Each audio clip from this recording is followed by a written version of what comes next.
Praise the lord. చూసారు కదా, చింతపడడం వల్ల మొహం అలా తయారవుతుంది.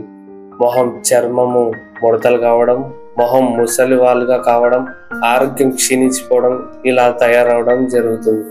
అందుకే లేఖనాలు స్పష్టంగా తెలియజేయడం జరిగింది.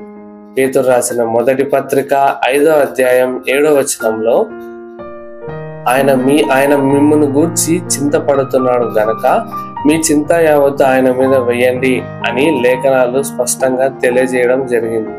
కానీ మనం మాత్రము చింతపడతాం, ప్రార్థన చేయం. ఎందుకంటే ప్రార్థన కన్నా చింతపడడమే చాలా సులువైనది కదా. ఎప్పటికీ కూడా యేసు ప్రభు చింతపడని చెప్పడు. ఆయన విశ్వాసంతో ప్రార్థించు, విశ్వాసంతో నమ్మకంతో నీవు నిలబడినట్లయితే ఖచ్చితంగా నీవు ప్రార్థిస్తున్నది ఏదైనప్పటికీ ఆయన నామములో అది ఖచ్చితంగా జరగబోతుంది, జరుగుతుంది కూడా. ఓపికతో నువ్వు ఉండు, చింతపడకు. చింతపడడం వల్ల చాలా అపాయము, కీడుకు దారి తీయడం జరుగుతుంది.